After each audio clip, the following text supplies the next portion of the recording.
Vamos a dar inicio a la primera mesa del coloquio titulada El dolor de Veracruz.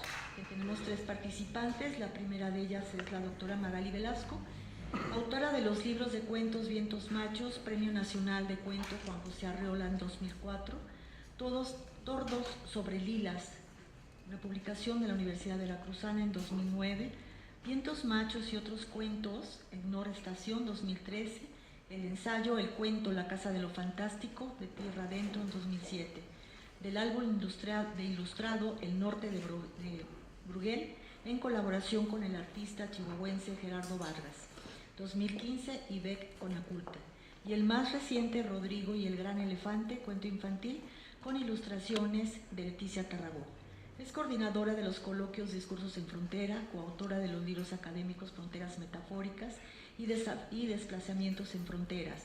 Fue directora de la Feria Internacional del Libro Universitario de la Universidad Veracruzana de 2014 a 2017. Lo que voy a presentar ahora es parte de esa investigación del postdoctorado, bajo la tutela académica del doctor Chavarín, aquí presente, gracias. Y bien, inicio con una cita extensa, es parte del discurso de agradecimiento y aceptación del Premio Nobel de Literatura 2015 de la escritora y periodista Svetlana Alexievich, y voy a dar lectura. En esta tribuna no estoy sola, me rodean las voces, centenares de voces que siempre me han acompañado desde los tiempos de mi infancia. De pequeña yo vivía en una aldea, a los niños nos encantaba jugar en la calle, pero al atardecer, como atraídos por un imán, nos apiñábamos alrededor de los bancos que había junto a las casas donde se reunían las mujeres, agotadas después de la jornada de trabajo. Ninguna tenía marido, padre o hermano. Tras la guerra, no recuerdo que hubiera hombres en nuestra aldea. Durante la Segunda Guerra Mundial, 1 de cada 4 bielorrusos perdió la vida, o bien luchando en el frente, o bien en las guerrillas de partisanos. Nuestro mundo infantil era un mundo de mujeres. Por encima de todo, lo que más se grabó en mi memoria es que las mujeres no hablaban de la muerte, sino del amor. Contaban cómo se habían despedido de sus amados, cómo se habían despedido de sus amados, cómo los habían esperado y cómo todavía los seguían esperando. Habían transcurrido años, pero ellas lo seguían esperando. Que vuelva sin brazos, sin piernas, no importa, yo lo llevaré en brazos. Sin brazos, sin piernas. Creo que desde muy pequeña supe lo que es el amor. Hasta aquí, la Premio Nobel. Este fragmento del discurso de aceptación me recuerda el reclamo de las madres que han perdido hijas e hijos en este país. Un coro de voces que acompasan nuestros días. Algunos nos sumamos y a pesar del lazo empático que es el dolor del otro, no alcanzamos a dimensionar ese descenso al Hades. No es la muerte biológica y deseable, llegar a la vejez para luego ceder el espacio a las nuevas generaciones. Se trata de una muerte arrancada, secuestrada, borrada de la geografía violentamente. El 11 de diciembre de 2011, 10 días después de tomar posesión como presidente de la República, Felipe Calderón anunció el inicio de la guerra contra el narcotráfico. Existen registros de que esta declaración violó el artículo 49 de la Constitución mexicana, en tanto que los poderes de la Federación, legislativo, ejecutivo y judicial no podrán reunirse en una sola persona o corporación, ni depositarse al legislativo en un individuo. A pesar de que Calderón negó esta declaración de guerra, los medios de comunicación sí registraron la repetida utilización del término.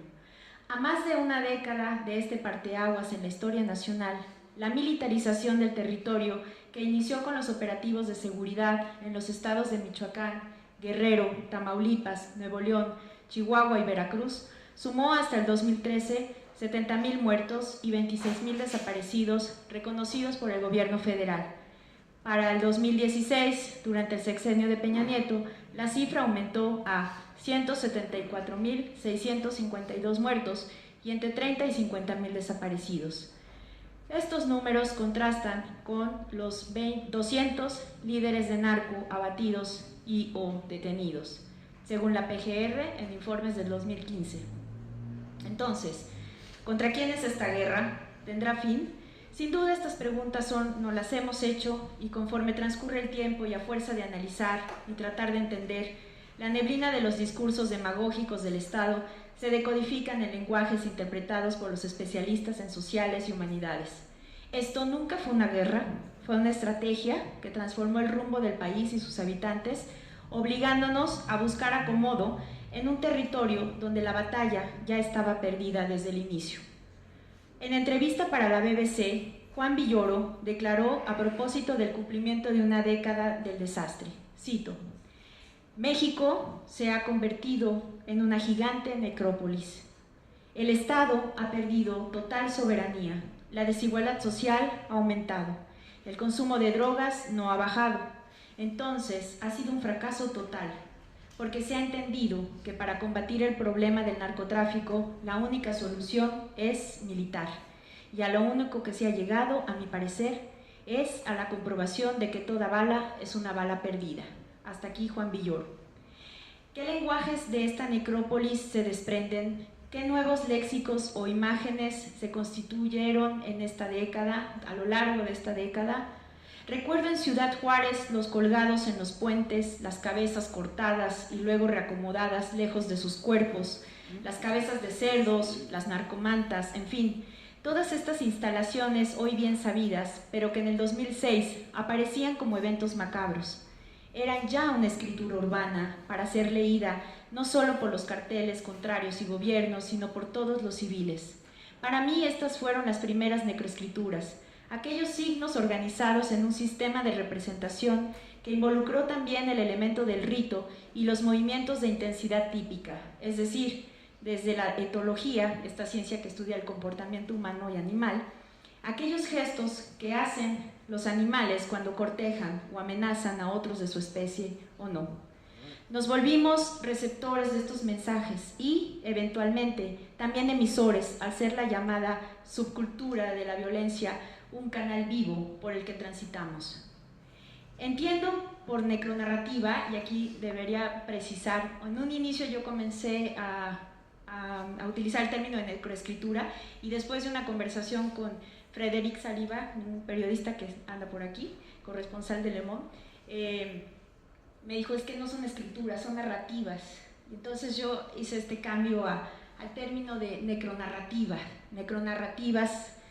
y yo entiendo por este término el ejercicio, o lo defino como el ejercicio discursivo, periodístico, testimonial, de memoria histórica, artístico y también el de ficción, que aborda alegórica, metafórica, retórica o literalmente los eventos de miedo, dolor y muerte en la escena nacional, en el marco de la guerra contra el narco, sus paradigmas, su colateralidad en el dolor de los cuerpos, el duelo, los muertos, los desaparecidos, los desplazados y los que quedan vivos, así como sus repercusiones arquetípicas en la cultura y las artes.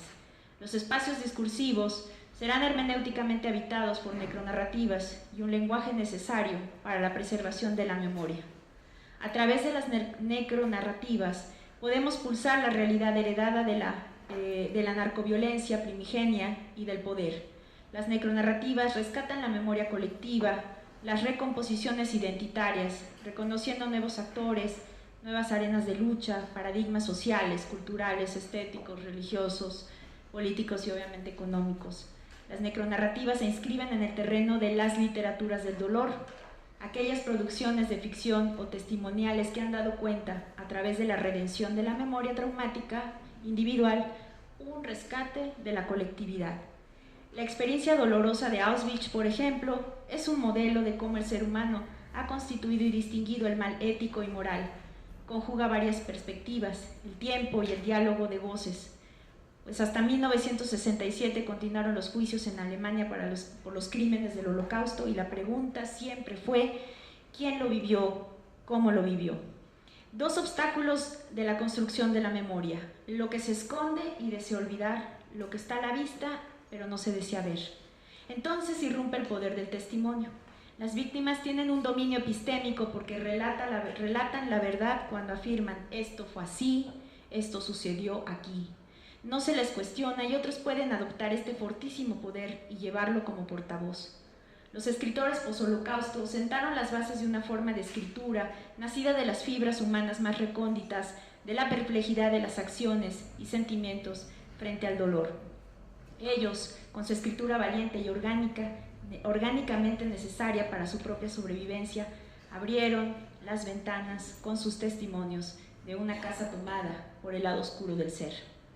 El diario de Ana Frank, Si esto es su nombre, Los hundidos y los salvados, son documentos que sí trascendieron a la muerte para cumplir con lo que Primo Levi escribió.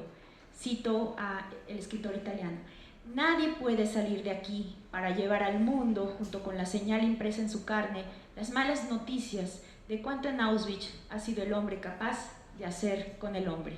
Fin de cita. ¿Acaso estos libros son un recordatorio de la jaula del artista del hambre, este cuento de Franz Kafka, escrito en los últimos tiempos en los que Kafka ya no podía pasar más que líquidos? Regresando a nuestro país y a manera de ejemplos, y específicamente en Ciudad Juárez, que es donde yo comencé mi investigación, encontré que en esta zona geográfica y cultural, lo representativo en su literatura era básicamente la poesía urbana de escritores como Miguel Ángel Chávez, Jorge Humberto Chávez, Joaquín Cosío, Agustín García, Arminia Arjona, Dolores Dorantes, Edgar Rincón, César Silva, Susana Chávez, Blas García, la narradora San Miguel, Rosario, entre otras voces que escribían de la soledad fronteriza, de sus ahogos de cantinas o de los feminicidios, como el poema de Joaquín Cosío, El Cerro del Cristo Negro. Durante el periodo más álgido de la violencia en esta frontera, la necesidad de encontrar formas de expresión demandaron narrativas.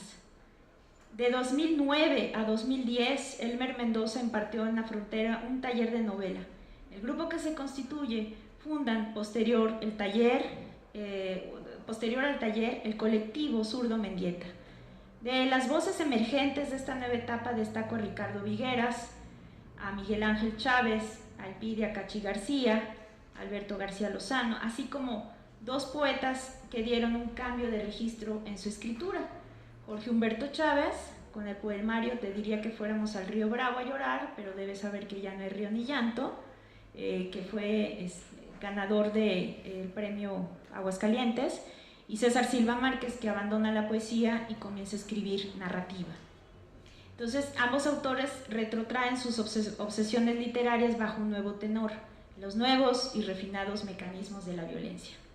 Alejandro Páez Varela, periodista y narrador juarense, describe así este paso orgánico y demandante a la narrativa.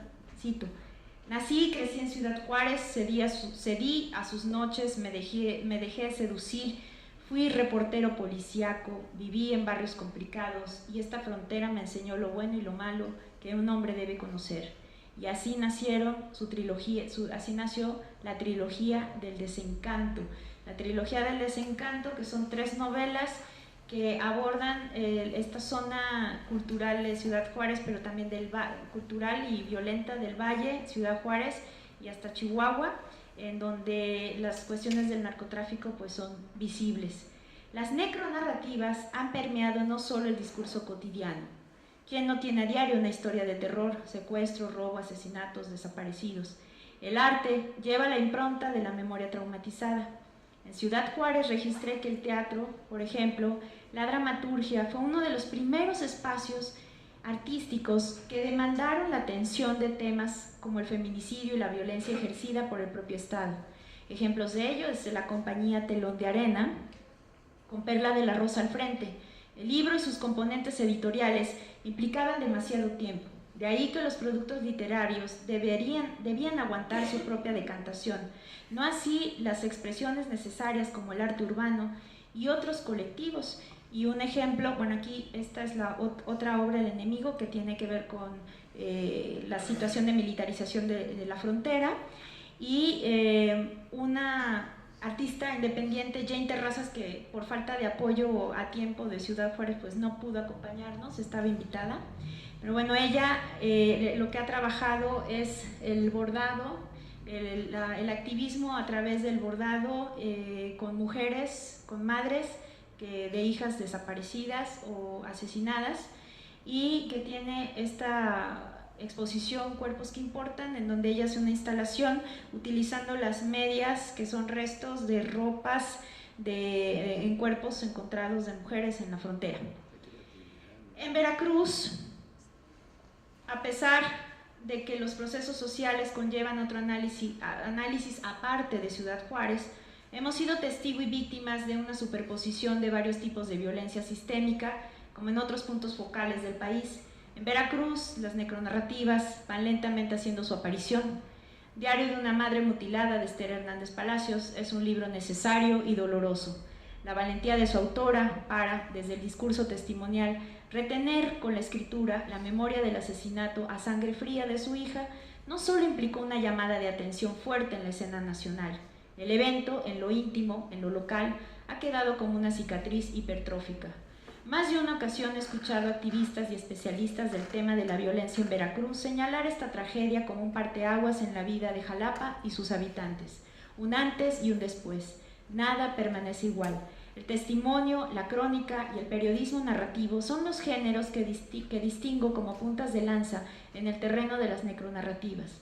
En Veracruz, el libro colectivo 43, Una vida detrás de cada nombre, publicado por la UV en 2015 y coordinado e impulsado por los jóvenes Enrique Padilla y Ernesto Castañeda, da cuenta de este evento de impacto internacional. Pero ¿qué es lo que estamos recuperando sobre los desaparecidos aquí en Veracruz, sobre los feminicidios, sobre el día a día violentados por toda clase de eventos, desde el menor robo a casa sin violencia hasta otros innombrables? El teatro, igual que en Juárez, por citar esta región política y socialmente particular, formula y rescata narrativas con mayor rapidez que los libros, con que los libros pueden escribirse y publicarse, simple y llanamente porque obedecen a otros procesos y tiempos. La compañía de teatro de la UV, Orteup, lleva cerca de 2 años trabajando en el proyecto El Puro Lugar. El Puro Lugar es un montaje que comenzó a fraguarse a raíz del ataque sangriento que sufrieron unos jóvenes, algunos universitarios en la ciudad de Jalapa. El hecho ocurrió en la madrugada del 5 de junio de 2015. En un diminuto cuarto con baño en el que celebraban el cumpleaños de uno de los jóvenes. A la puerta irrumpieron sujetos armados con machetes y palos, con clavos, con la orden de golpearlos con saña, pero sin matarlos. Lo que después de esto sucedió fue un ir y venir de información y señalamientos apócrifos, aquellos que vinculaban a los chicos con el narco, otros que los desacreditaban como estudiantes de la UV, los que los señalaron como responsables de actos anárquicos y vandálicos perpetrados una semana antes, mientras que los agresores, el rumor más fuerte fue que se trató de un grupo paramilitar enviado por el propio gobierno de Veracruz. Luchamos contra la ininteligibilidad de los sucesos y con la opacidad de los procesos. Y este diálogo, entrecortado como una llamada de celular en zonas sin cobertura, obliga a la elaboración de narrativas que constituyan la memoria. El trabajo de la compañía de teatro de la UV es un montaje de proceso complejo y vamos a tener aquí a Luis Mario Moncada hablándonos el día de mañana sobre esto. La primera etapa se desarrolló entre abril y octubre del 2006 y después, el 2 de junio del 2017, la compañía estrenó la versión escenificada ya en teatro. Sobre el montaje, los creadores, que son Jorge Vargas, Alejandro Flores Valencia y Luis Mario Moncada, lo describen así, voy a citar. El encuentro Telecápita, El Puro Lugar, forma parte de un proyecto escénico homónimo que es una coproducción de Teatro Línea de Sombra y la Orteup y que promueve la reflexión ciudadana sobre el presente social y cultural del estado de Veracruz. La curaduría del encuentro corre a cargo de la organización Telecápita en colaboración con la Orteup, Tendiendo Puentes y el colectivo Las Banders. Se plantea la división de las actividades en los siguientes rubros: un coloquio, una serie de intervenciones artísticas, sociales, talleres, etc. Hasta aquí la cita de la comunicación que dan los creadores del El Puro Lugar. El Puro Lugar recupera 3 eventos violentos: la golpiza a 9 actores de la UV, cuando hicieron una representación en 1981, la golpiza a 8 estudiantes de la UV en 2015 y el asesinato en 1924 de 10 obreros magonistas, los mártires del 28 de agosto. Solo diré algo más de la obra. Bueno, el montaje es muy interesante y Luis Mario nos hablará de eso. Hay en el montaje escénico reproducen la neblina de nuestro territorio, hay pasto húmedo y la canción de Agustín Lara, Veracruz, cruelmente deconstruidos los versos hasta que se quedan, hacen una deconstrucción de estos versos, los exprimen y queda la palabra cruz, que hace su nido en el mal, no Veracruz, que hace su nido en las olas del mar, la cruz donde hace su nido el mal. Son elementos simbólicos que van conectando los recuerdos en plural, tejiendo, como las máquinas de San Bruno, una memoria para la gran mayoría desconocidos, para otros tantos olvidada. Y cierro esta participación, bueno, con unas imágenes del artista originario de Guerrero, Luis Vargas Santa Cruz, nacido en 1981. En 2009 expuso la serie Aikus Arreug, que al revés significa guerra sucia, que trae a la memoria a través de sus trazos la violencia del Estado mexicano contra Guerrero desde la década de los 70, con la persecución de guerrillas y líderes como Lucio Cabañas. Posteriormente, Vargas Santa crea Asnat Entreu, Danza Muerte, a propósito de las desapariciones forzadas en el siglo XX. Y bueno, pues las imágenes, no sé si voy a poder verlo o escuchar aquí. Creo que no sé. Son imágenes de la obra de Vargas Santa Cruz.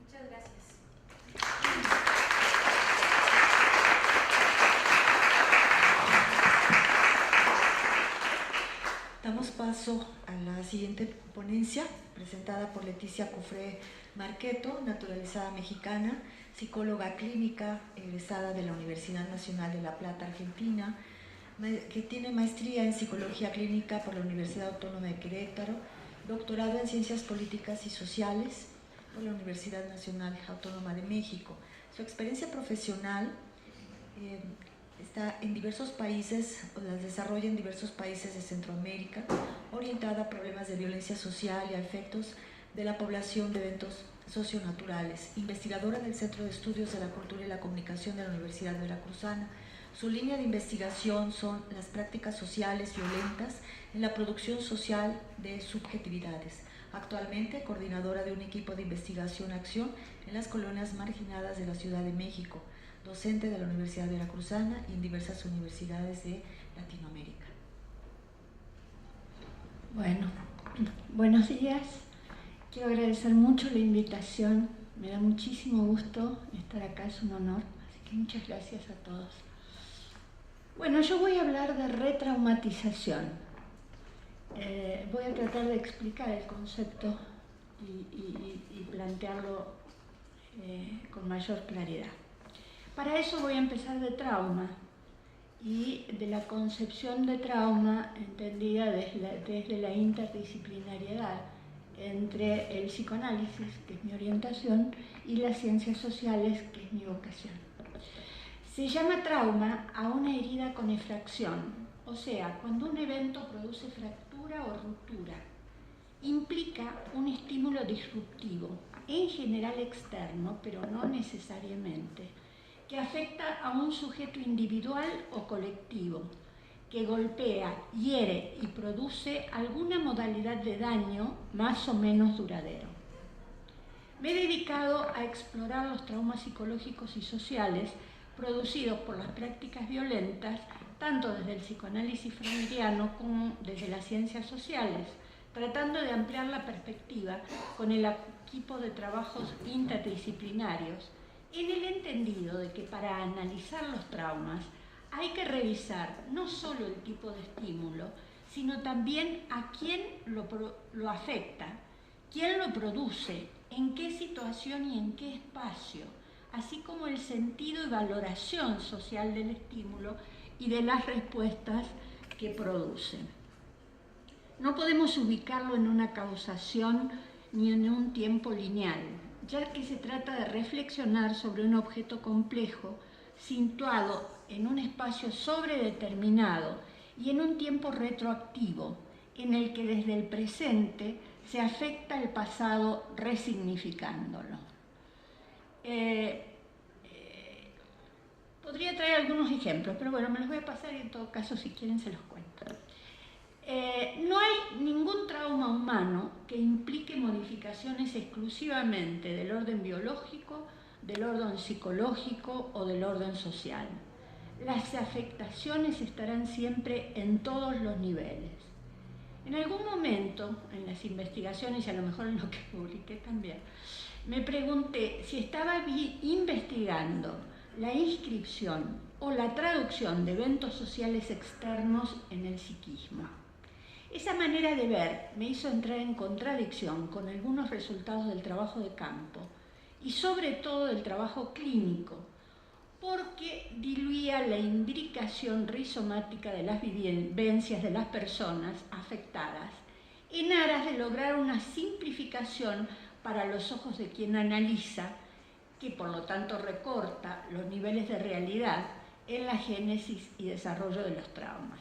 Es decir, que era algo que de alguna manera me di cuenta que lo hacía desde mi postura de investigadora, que tenía que explicarlo más o menos claro, pero que la realidad decía otra cosa. Los actores individuales o colectivos que participan en ese drama no lo experimentan así, ya que para ellos es algo que compromete toda su existencia. Y plantearlo así no es una cuestión solamente retórica, ya que la teoría y también la relación inmediata con el mundo son parte del paradigma con el que sitúo mis conocimientos y desde el que reconoceré a los actores sociales del drama humano, de las prácticas sociales violentas y sus efectos.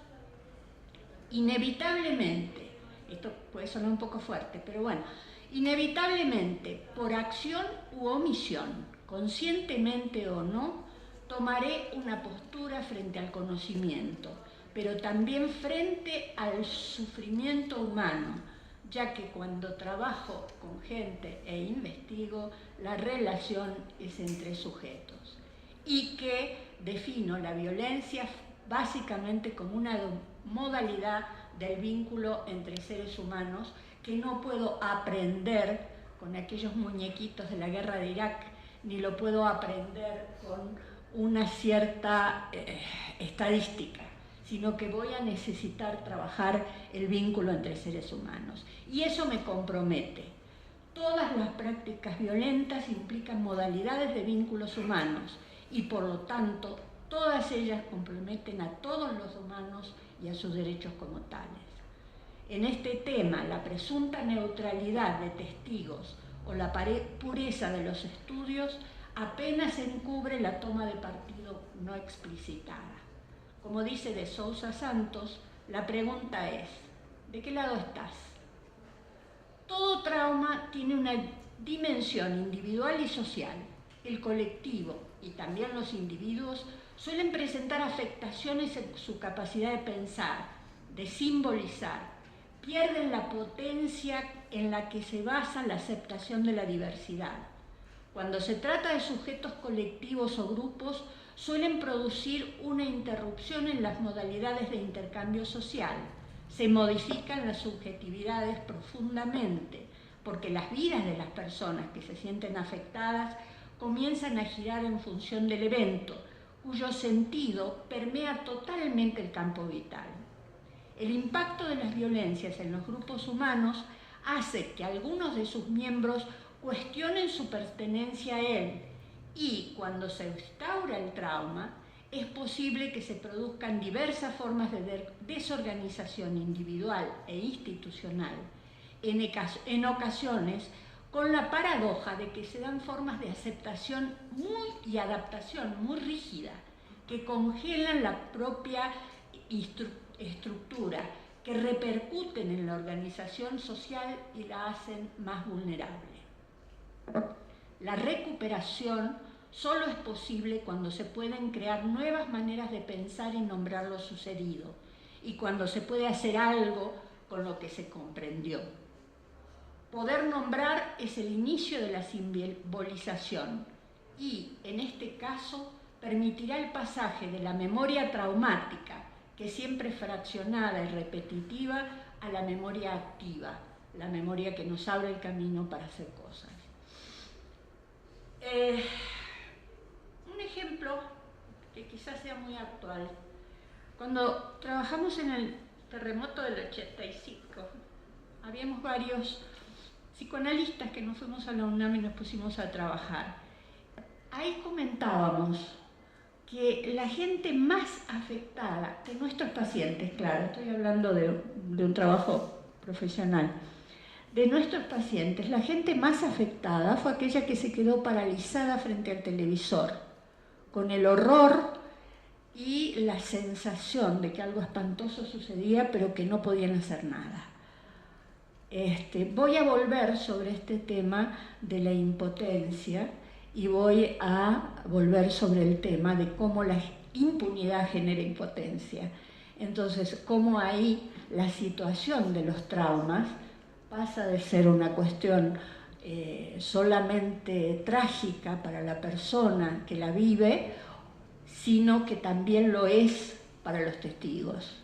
Otro ejemplo era uno muy claro que vivimos en Centroamérica. Una vez tuvimos que supervisar a una persona que vino con trauma de guerra y los terapeutas que la trataron y los médicos que la trataron nos decían, pero no puede ser, si esta persona no participó en la guerra, ni tuvo muertos, ni nada.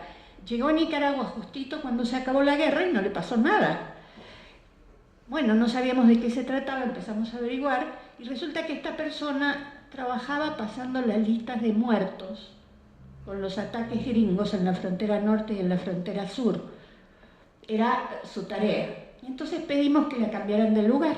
Y bueno, pasó y anduvo muy bien. A los 6 meses llega otra persona que ocupaba su lugar en la máquina de escribir, pasando las listas de muertos. Entonces ya dijimos, bueno, miren, creo que vamos a tener que organizarnos de otra manera. Es decir, cuando uno dice que los testigos o los neutrales, supuestos, que alguien se lo crea, que los neutrales no tienen nada que ver, lo está viendo solo desde una dimensión y no está viendo todas las facetas que están en esto, ¿no? Bueno, sigo, porque si empiezo a contarles ejemplos clínicos los voy a matar. Bueno, para aproximarnos a la incidencia de los traumas en las poblaciones afectadas por alguna catástrofe, tomemos en cuenta que los daños físicos son diferentes según se trate de terremotos, de inundaciones o de otro tipo de fenómenos disque natural. El disque natural es por una cosa que aprendí en Centroamérica muy simpática, que decía, si los desastres son naturales, ¿por qué nos tocan siempre a los mismos? Claro, yo no le pude contestar a los centroamericanos, pero les paso la pelota a ustedes. Bueno, según la Organización Mundial de la Salud, como resultado de la catástrofe, independientemente de las diversas amenazas o daños físicos sufridos, que son diferentes, digo, en el terremoto los enterrados, en las inundaciones los que se lleva el agua, son diferentes. Aproximadamente un 30% de las personas implicadas sufrirá de traumatismos psicológicos, incluidos los y las testigos. En México no hay en el sector salud infraestructura suficiente para atenderlos.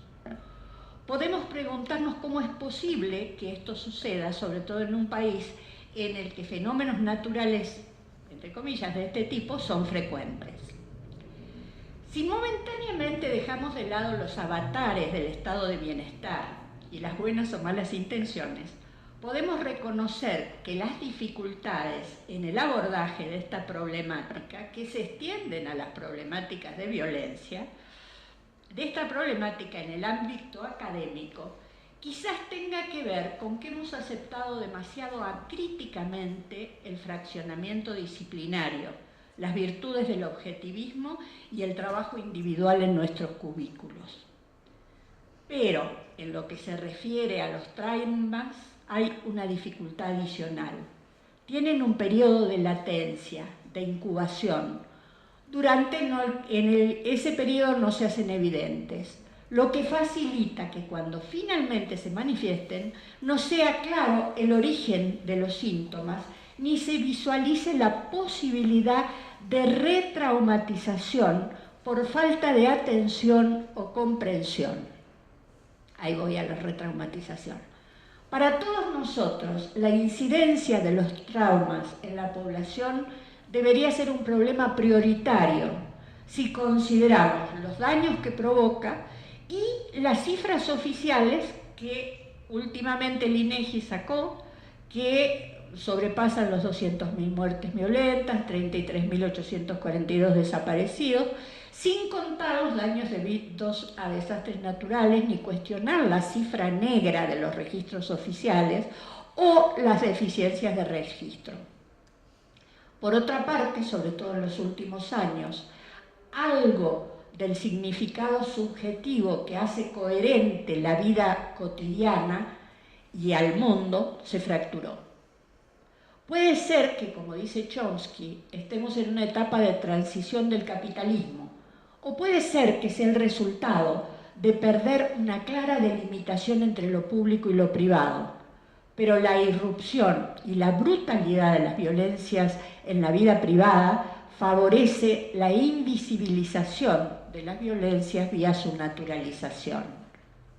Pero la poca visibilidad no elimina los traumas, solo incrementa la sensación de sinsentido. De ahí que se legitime o se soporte la estrategia de incrementar la violencia y la impunidad para detener las violencias. Estamos hablando, por supuesto, de la Ley Cienfuegos o de la Doctrina de Seguridad Nacional. ¿Cómo llegamos a las muertes no lloradas de las que nos habla Judith Butler? Si desde diversas disciplinas sabemos que los efectos del trauma son duraderos y a veces permanentes, ¿cómo se pretende que demos vuelta a la página o que aceptemos que se borrarán las consecuencias luego del último temblor o el último tiro? Hasta ahí llegan los servicios. No tengo respuestas acabadas, pero una posibilidad de pensar estos problemas es leerlos desde la incidencia de los traumas acumulativos o la retraumatización, que es uno de los pivotes de la indiferencia.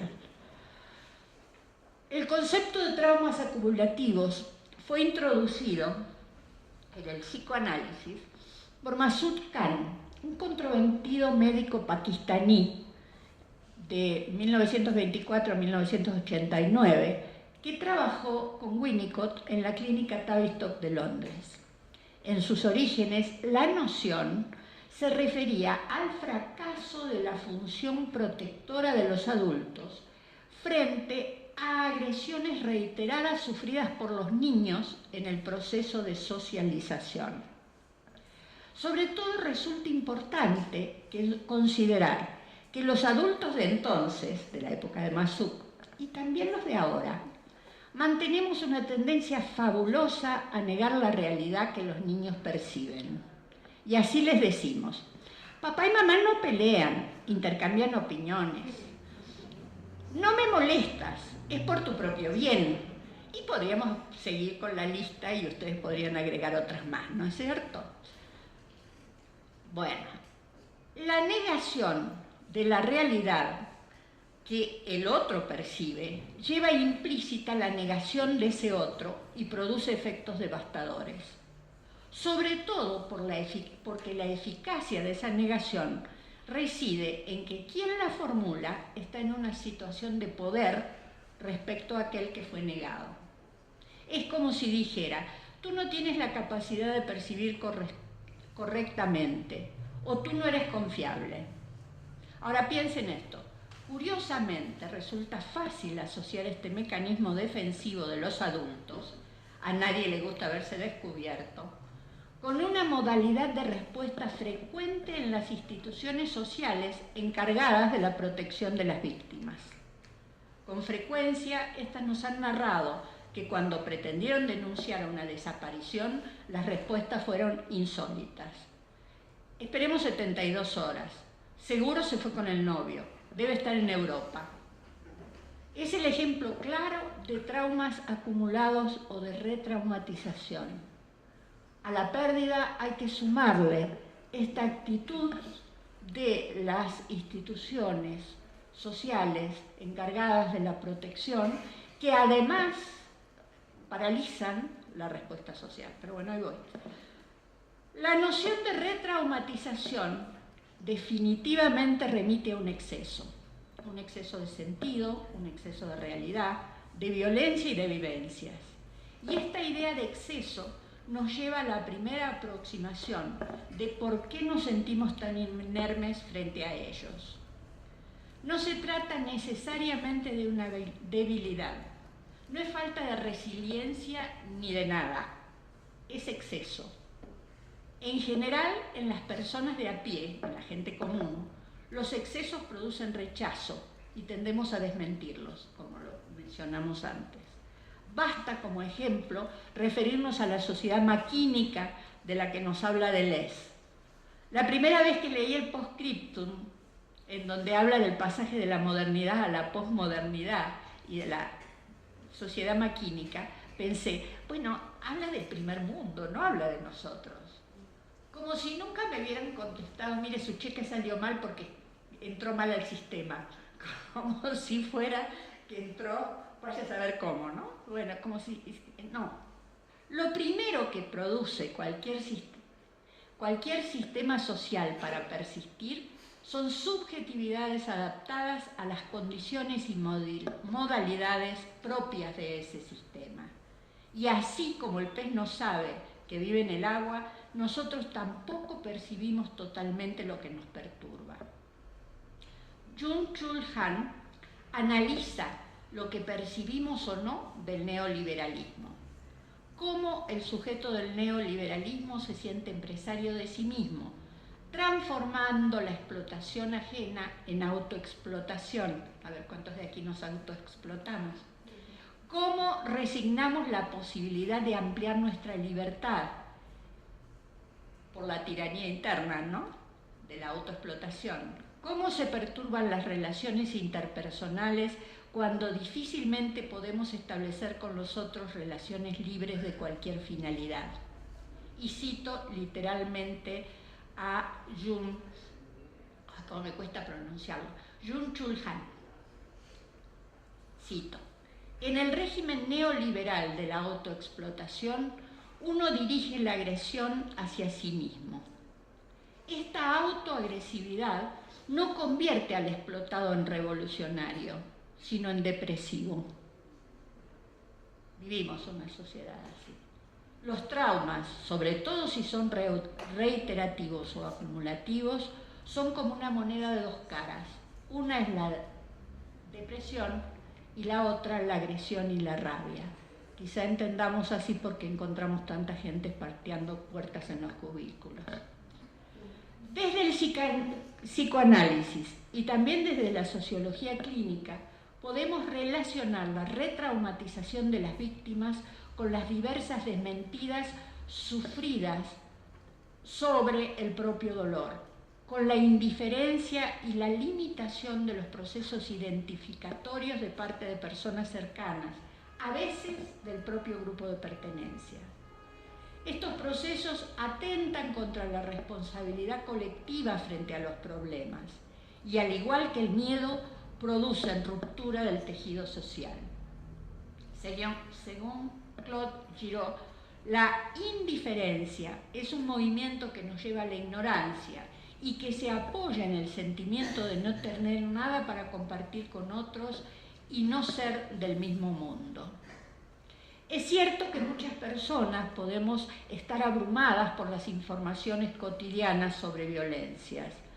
Sin embargo, hablar de saturación en la comunicación es una descripción que dice poco sobre la génesis y la trascendencia de la indiferencia.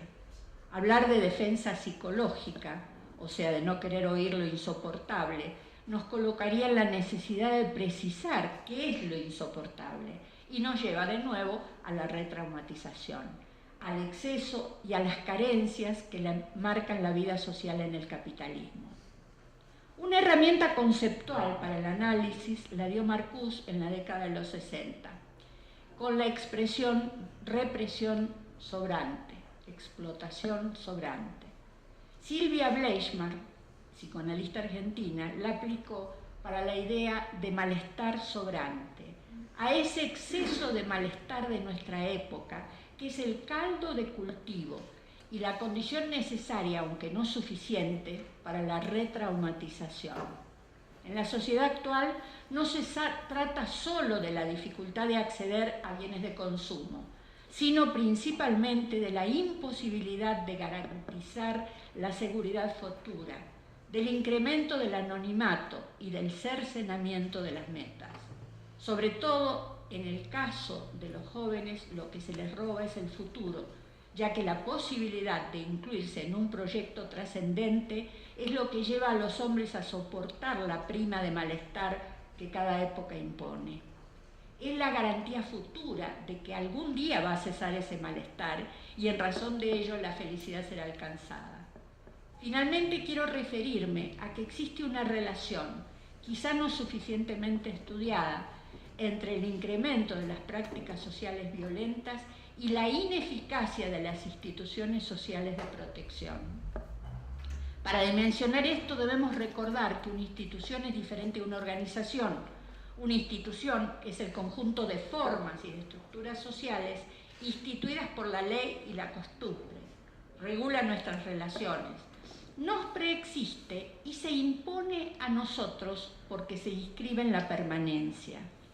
Cada institución tiene una finalidad que la identifique y distingue, pero en general, una de las funciones principales es la producción de significaciones imaginarias sociales centrales que mantienen la unión y la coherencia de la sociedad o de un colectivo. Operan también como defensa frente a las ríspidas relaciones humanas. Las instituciones y la cooperación que pueda desarrollarse en su interior es, mejor dicho, debería ser la más firme protección frente a los traumas. Sin embargo, el mismo Freud la señalaba como una de las fuentes del sufrimiento humano cuando mostraban la insuficiencia de las medidas destinadas a regular a las relaciones de los hombres entre sí, sea en el seno de la familia, del Estado o en las instituciones sociales generales. Cuando no cumplen su misión, cuando su visión se vuelca al mantenimiento y autonomía de la propia institución. Y si eso suena muy abstracto, fíjense cuánta propaganda tenemos sobre que las instituciones hacen aquello por lo cual le pagamos que hagan, ¿no? Que el Senado hace leyes, que la Cámara hace leyes, que el desarrollo social hace no sé qué, no sé cuánto. Pues sí, debería hacerlo, ¿no? Bueno. Pero lo que pasa es que están centradas en la propia institución y en el mantenimiento de la institución, no en el producto de lo que deberían dar. Entonces, cuando lisa y llanamente manifiestan claros visos de crueldad. Acá en Veracruz el trato a las víctimas de secuestro o de asesinato o es impresionante. Uno ya piensa en la crueldad, ¿no es cierto? Entonces pierden la credibilidad frente a la sociedad en la cual están insertas. En estos casos, las víctimas individuales y colectivas quedan a merced de sus propios sentimientos de indefensión y su propio coraje. Quizás sea una pretensión modernista suponer que si comprendemos más ampliamente el fenómeno de la retraumatización y la función positiva o negativa que tienen las instituciones en él, podremos incidir favorablemente. Tal vez haya algo de ingenuidad en la creencia de que conocer y reflexionar colectivamente, así como identificarnos con las víctimas, puede incitarnos a resistir la indiferencia. Resistir es combatir, y eso es una consigna de las Madres de Plaza de Mayo. Por eso quiero recordar lo dicho por Primo Levi sobre que lo que centellea en la oscuridad de los tiempos crueles es que los humanos tenemos la facultad de negar nuestro consentimiento. Muchas gracias.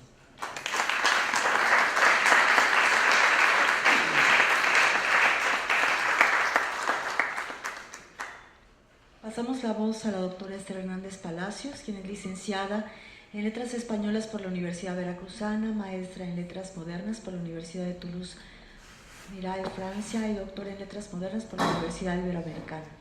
Ha sido becaria del gobierno francés, de la Fundación Fulbright, del FONCA y del Programa Interdisciplinario de Estudios sobre la Mujer en el Colegio de México. Miembro del Sistema Nacional de Investigadores. La Universidad Veracruzana, a la que pertenece desde 2012, le otorgó el premio al decano. Ha publicado artículos, ensayos y varios libros de crítica historiográfica, literaria y de narrativa para niños.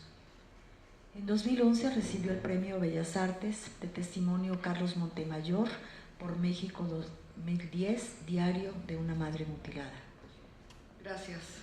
Bueno, pues antes que nada, muchas gracias a Magali y a Lupita por la invitación. Sí he reflexionado más en la dificultad que me iba a causar, el problema que iba a tener para poder escribir una ponencia. Creo que es muy difícil escribir sobre lo que uno mismo escribió, pero bueno, pues muchas gracias porque lo logré. Espero no aburrirlos. Quiero además dedicar estas cuartillas a la memoria de Irene, mi hija, y en abrazo con todos los padres y madres que han perdido a sus hijos durante los últimos años de violencia en Veracruz y en México. Y como soy amante de los epígrafes, he puesto 2 epígrafes a este trabajo. Tanto amor y no poder nada contra la muerte. César Vallejo. Y el otro es de un libro extraordinario, poco leído en México, desafortunadamente, muy leído en Europa. Fue el libro más leído en Europa en el 2013, que se llama El libro de los susurros, y que está escrito por Baruch Hambosganian, un armenio que narra, es un libro de ese tamaño, el holocausto armenio, que es igual o peor que el holocausto alemán contra los judíos, pero que casi todos desconocemos.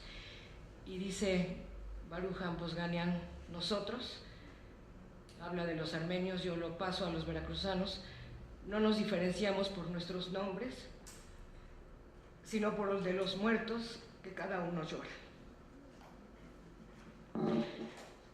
Cuando decidí dedicar mi vida a la literatura, es decir, cuando me inscribí en la Facultad de Letras de la Universidad Veracruzana, hace ya más de 4 décadas, nada estaba más lejos de mis intereses que la literatura testimonial.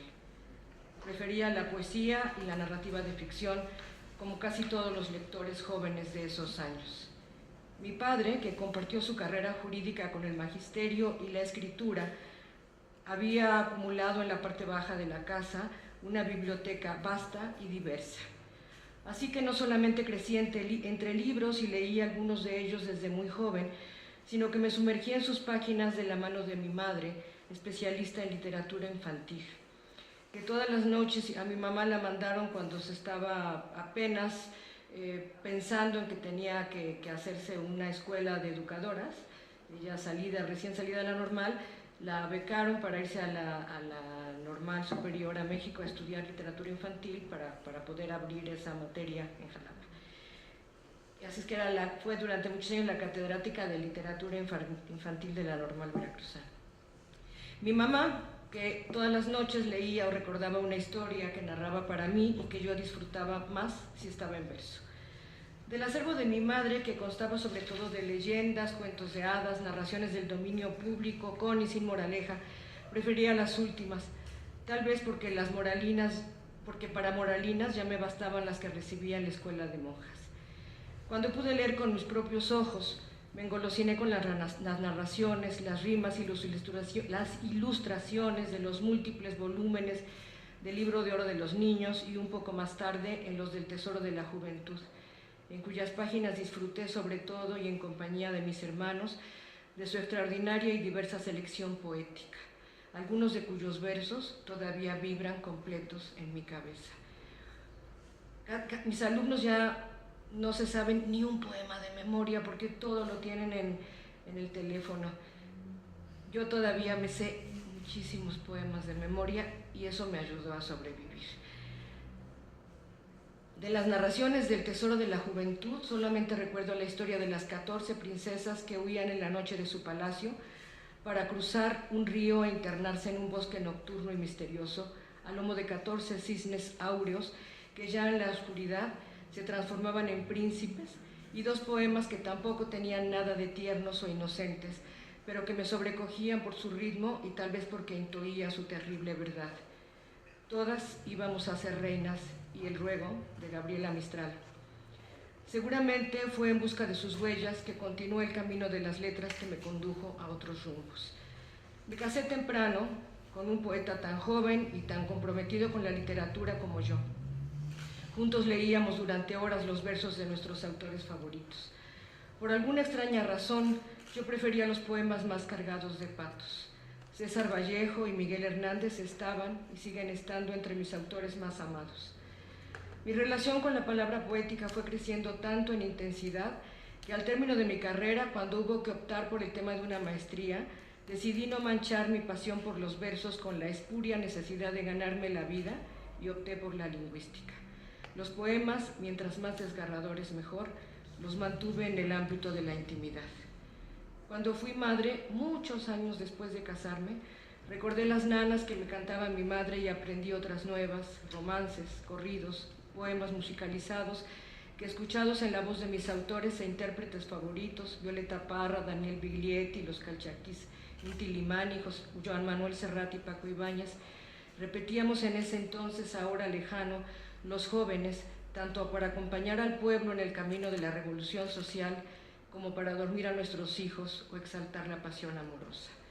En esos años de pasión y crianza, aprendí de memoria otros cientos de versos que me siguen acompañando desde entonces y me han servido no solo para ganarme la vida como investigadora y profesora de esta universidad, en la que me he dedicado a la investigación y la enseñanza de la poesía mexicana de los siglos XIX y XX, sino para sostenerme de pie después del asesinato de mi hija, Irene Méndez, el 8 de junio de 2010, en esta ciudad de Jalapa, apenas a unas cuantas cuadras de este recinto universitario. El pasado 8 de junio se cumplieron 7 años del asesinato de mi hija mediana y de su esposo. Ella se llamaba Irene, tenía 26 años y estaba embarazada. Murió de 6 disparos provenientes de un arma de alto poder, de fabricación extranjera y de uso prohibido en nuestro país. Recibí la noticia esa noche, cerca de las 10:30, cuando estaba cayendo en el sueño profundo. Camino al Seguro Social, lugar donde la madre de Fuad, mi yerno, que fue quien me informó de la desgracia, me dijo la habían trasladado.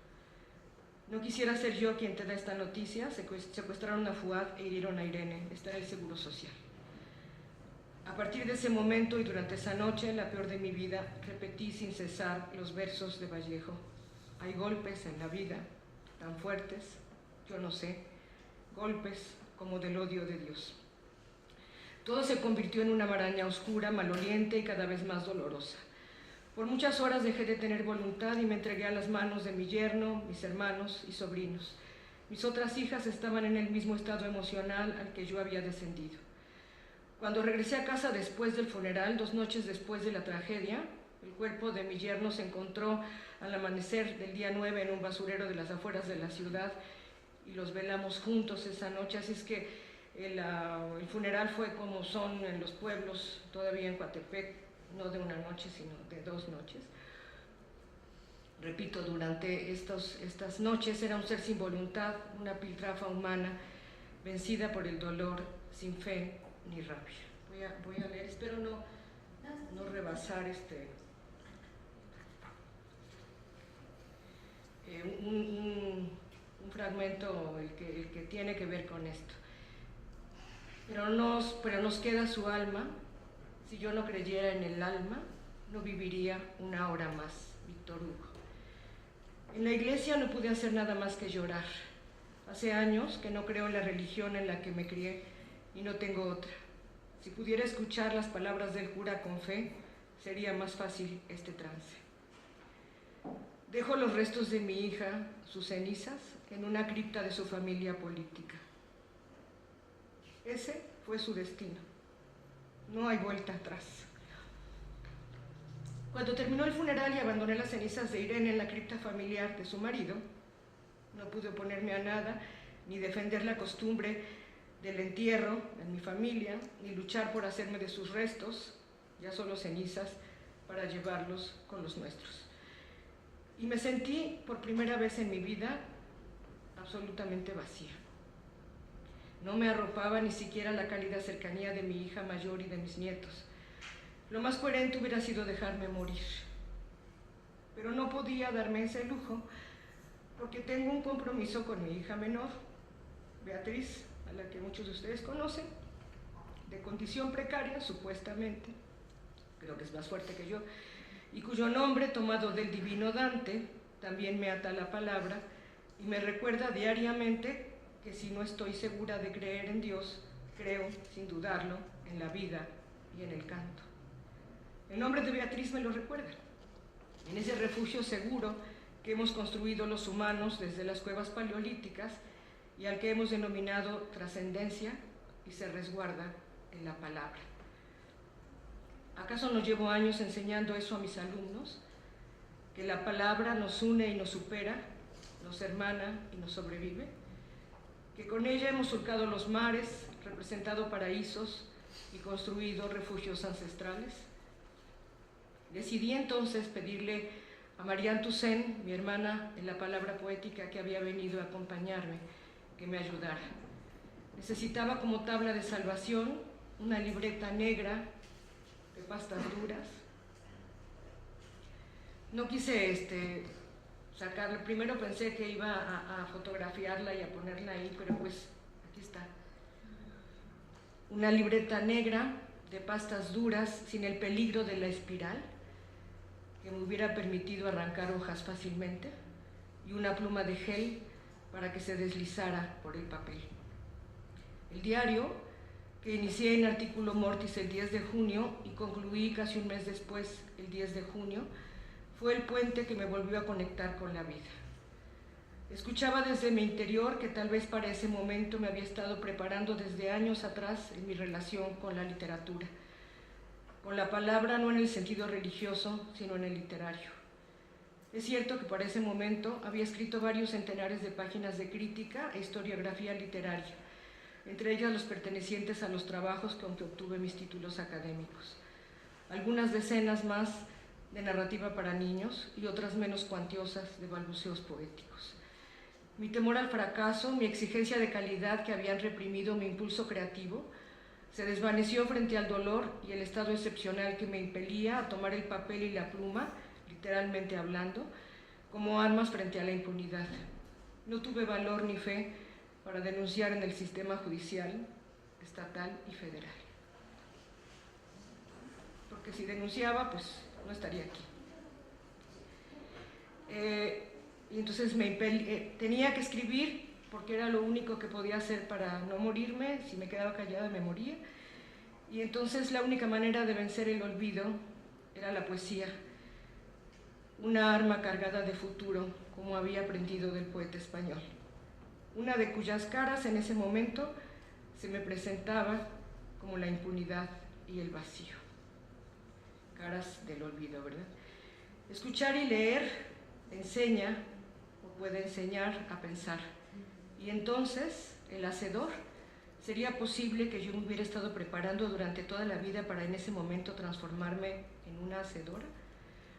Estoy citando a Mangel y pongo un paréntesis ahí en medio, ¿verdad?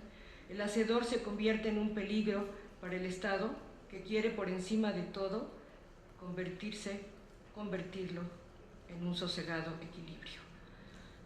Durante los días que sucedieron al asesinato de Irene y Fuad, estuve inmersa en un proceso de duelo que acompañé con la escritura del diario y la lectura de la prensa local y nacional, que me sirvió de marco referencial, de contexto para situar mi tragedia personal en el escenario de la estatal y la nacional.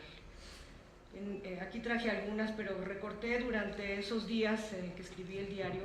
Todos los días tomaba los diarios nacionales y los diarios locales y recortaba notas para leerlas y para poder hacer como una especie de puzzle entre lo que pasaba. Esta no pude dejar de traerla porque y perdón por no traer las imágenes así, ¿verdad? Es una imagen de Duarte con banderas rojas. ¿Se acuerdan que todo era rojo durante el periodo de Fidel? Pero es todavía Duarte como el brazo derecho de Fidel, que a todo el mundo se le ha olvidado, ¿verdad?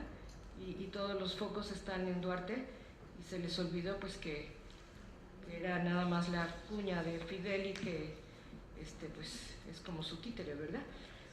Pero bueno, dudaba de casi todo, pero de lo que estaba segura era de que la literatura, como dice también Mangel, puede construir una realidad más duradera que la carne y la piedra, como ocurre con el lamento de Cassandra sobre la fugacidad de la vida, con el agitado fresco que pintó Döblin de la sociedad alemana en los años que precedieron al Tercer Reich. Hasta aquí la cita de Mangel. Escribí casi religiosamente durante días seguidos. En un momento dado del proceso, casi al final del diario, cuando había abandonado el escenario inicial de la tragedia, que era también el opus no amenus del relato, me enfrenté a la contemplación de un asesino. Mis hermanos decidieron, porque yo no podía decidir nada, que tenía que irme un tiempo de México, de Coatepec, de Jalapa, y me compraron unos boletos que tuvieron que ser además para mi hija, mi yerno, que tuvo que pedir permiso, tuvieron que pedir permiso de sus trabajos, y mis nietos, porque dije que sola no me iba ni a la esquina, porque pues me daba pánico que les pudiera pasar algo. Y estaba en la Ciudad de México, a punto de tomar el avión para irme a Cataluña, cuando prendí la televisión y me enfrenté a la contemplación de un asesino. Estaba pasando un programa, un noticiario, y lo que se estaba viendo en la televisión era a un chico, un jovencito. No era el sicario que había matado a Irene, ni el que había degollado a Fuad y tirado su cuerpo en un basurero de la periferia de Jalapa, pero era un sicario, sin nombre ni apellido, como la mayoría de los asesinos de los últimos años en México y en Veracruz. Esa experiencia, que parecía solo ser una más en la secuencia de horror que vivía y registraba en los últimos días de la escritura del diario, es hoy, a la distancia, un parteaguas en el proceso de escritura y una rendija donde poder ubicar la esperanza. Y vuelvo a citar a Mangel, que me sirvió para ir mezclando su escritura, sus reflexiones con estas páginas. Dice Alberto Mangel: los monstruos no siguen siendo monstruos para siempre. Esa es una de las revelaciones que la literatura nos ofrece. Atrapados en palabras, transmitidos por medio de las palabras, propuestos como punto de partida de reflexiones y diálogo, los monstruos, percibidos como inaceptables por las leyes de la sociedad, pueden ser vistos de pronto en un relato o un poema en toda su trágica humanidad, revelados como criaturas capaces de actos monstruosos, no porque sean distintos de nosotros, sino porque son muy parecidos a nosotros y por lo tanto capaces de las mismas cosas. Estos son los hechos, nos dicen los relatos, y esos hechos terribles pertenecen al círculo común de nuestra existencia. No son actos inconcebibles, mágicamente perversos, son actos de nuestra carne y nuestra sangre. Y la sangre y la carne pueden también lamentarlos y también recordarlos, y quizá, aunque hoy parezca imposible, algún día incluso espiarlos. La lengua, y un paréntesis, yo prefiero decir la literatura, tiene una gran capacidad para llevar y sublimar la cuenta de nuestros actos. Hasta aquí la cita de Mankel. Concluí la escritura del libro en la Ciudad de México, como ya les acabo de decir, en casa de mi hermano mayor, mientras esperaba, acompañada de mi familia, el avión que nos llevaría lejos del escenario del horror.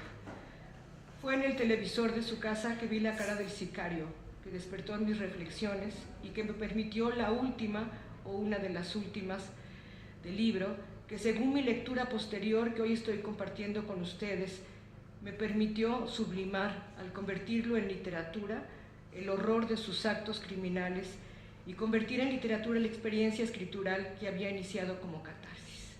Sí, el diario no solo era catártico, pero para ello necesitaba un ingrediente que consolidara su estructura literaria. Requería de hilvanarse con un hilo resistente y duradero que se constituyera como una suerte de sólida caparazón. El inicio del texto era absolutamente contemporáneo al resto y vivencial, es decir, no racionalizado. Los primeros versos, los de César Vallejo: hay golpes en la vida tan fuertes, yo no sé, golpes como del odio de Dios, con los que doy inicio al relato, los tomé más que de mi memoria, de mi corazón destrozado, en donde tal vez estaban aguardando para servir de puntales en el clímax de mi desgracia. Me dieron la llave para abrir el discurso. Ya lejos del escenario trágico, en Piera, un pueblito de la provincia de Barcelona, en donde se nos dio cobijo y calor para encontrar el consuelo y la fuerza para continuar amaneciendo, encontré que era necesario pegar un epígrafe con versos de mis poetas favoritos antes de cada entrada del diario, que a veces es un día o a veces son varias entradas en un mismo día. No solo se trataba de coherencia. Ya he dicho que me dedico desde que inicié mi carrera académica a enseñar poesía y que considero que es la más alta expresión de la esencia de nuestra especie. Añado que como olvidé rezar y me es imposible vivir en el vacío, los versos me permiten seguir viva, acompañada de muchos poetas en los buenos y los malos momentos. Ya en la distancia y con espíritu crítico se trataba de un recurso de estilo. En la tranquilidad de la vieja casa de mi amiga Rosa, con el Montserrat frente a la ventana, mientras mis hijas y mis nietos iban a nadar a la piscina municipal todas las mañanas, yo hilvanaba los días en que se divide el texto con trozos de poetas de mis autores favoritos. Una de esas mañanas en que mi nieto mayor insistió en que no me quedara sola, pudiendo disfrutar de la maravillosa piscina en que ellos nadarían, y temeroso de que me quedara para inundarme en otras aguas, apareció el remate que me decía: no te quedes, abuela, te vas a quedar a llorar, mejor vamos a nadar, también es agua, también te va a curar. Apareció el remate, ¿sí? La anécdota es verdadera, solo que cambié el lugar de los hechos. Yo puse, para cerrar el diario, que mi nieto me lo decía al subir al avión y ver que llevaba yo la libreta, pero la verdad es que pasé a máquina el diario, que por eso es tan terrible, ¿eh? Después algunos alumnos me pasaron un libro en el que se habla de que la escritura a mano tiene otro peso emocional, ¿sí? Aunque después de escribirse a mano se pase a la computadora o antes a la máquina de escribir, si fue escrita a mano tiene, por alguna razón que yo no sé si es cierta o no, porque eso lo tendrían que estudiar quienes se dedican a otras disciplinas. Hay varios estudiosos de estas otras disciplinas que dicen que los textos en máquina de escribir y ahora en digital pierden intensidad emocional y que ya no transmiten lo mismo. No sé si será cierto, pero yo lo escribí a mano y hay mucha gente que no puede leer el libro, ¿sí? Lo empiezan a leer y dicen: no sirve, o sea, esto es solo dolor, no es literatura, no, y no lo pueden leer. Y mi nieto me veía que lo estaba pasando a máquina y me decía: ¿pero qué haces? Entonces le dije: es que escribí un libro para recordar a Irene para mantenerla viva y para que no se olvide, y ya que no hay justicia en nuestro país, pues por lo menos para que en algún momento se acuerden o tal vez se logre, pero necesito que escribirlo. Y entonces, y me dice, ¿cómo estás aquí? Le digo, pues es que me siento así, no puedo ir a nadar porque me siento como está el libro, en cachitos. Lo escribí en pedacitos y así me siento. Y mi nieto de verdad me dijo lo que puse al final. Dijo, no te preocupes, mi hermana y yo te vamos a volver a coser. Cosa que también literariamente resultó extraordinario en la misma medida en que estoy hablando de la imagen del sicario, ¿no? Por un lado, para cerrar el libro, está la imagen del otro, del monstruo que es mi semejante y el semejante de todos nosotros, y por otro lado está la presencia de mi nieto. Creo ya haber dicho que este texto fue escrito a mano. Por si alguien lo dudara, aquí está la evidencia. Y tachado y escrito pues como escribe uno, o como escribía uno cuando escribía a mano. De regreso a México, concluí el tejido verbal con algunos silvanes poéticos que no había encontrado en mi memoria y que hallé en las páginas de los libros de poesía de mi biblioteca. Faltaba lo esencial en un proceso escritural, llegar al público lector para cerrar el círculo virtuoso de la literatura. Lo primero que pensé fue que un amigo escritor que tenía relaciones estrechas con muchas editoriales podría recomendarlo a alguna. Después de varias semanas de haberle entregado el original y sin recibir ninguna respuesta, me atreví a pedirle una cita para escuchar su opinión. Y dijo, lo lamento, Esther, el libro es ilegible, no es literatura. Seguramente te sirvió para desahogarte, pero no tiene ninguna posibilidad de ser publicado. No se puede leer. ¿Sí? Yo no pude pasar de la primera página. No se puede leer. Consérvalo y seguro que a ti ya te sirvió para desahogarte. Con mis cuartillas en la mano, regresé muy triste a mi casa, pero no me di por vencida. Así que les di a leer el manuscrito a algunos de mis mejores alumnos, más queridos, 2 o 3 alumnos que tengo que son mis mejores amigos, en cuyo criterio confío absolutamente, y fueron ellos quienes me animaron a mandarlo a alguna editorial en donde tuviera algún conocido, no a un amigo escritor, sino a un amigo editor. La mandé a Planeta, donde también el editor en jefe en ese momento era y es mi amigo. Después de varios meses, mi amigo Braulio me respondió que la editorial estaba interesada porque él había insistido mucho y que finalmente los había convencido, pero me pedían que suavizara muchos párrafos y que incluyera fotografías de Irene y Fuad.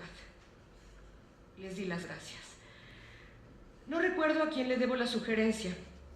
Todavía no había recuperado la cordura totalmente de enviarlo al concurso de literatura testimonial de Limba, que lleva además el nombre de mi admirado Carlos Montemayor.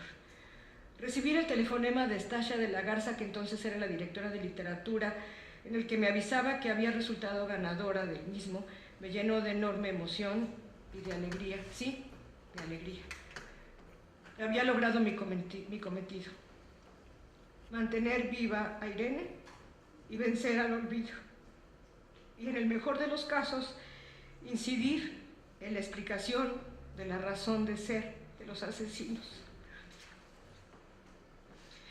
Me refiero a los sicarios, a la carne de cañón que presiona el gatillo, no a los que los matan.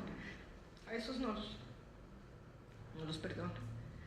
La única posibilidad de superar este negro periodo en el que todavía estamos inmersos es que entendamos y que nos reconciliemos con la carne de cañón y que construyamos un futuro en donde ellos estén incluidos.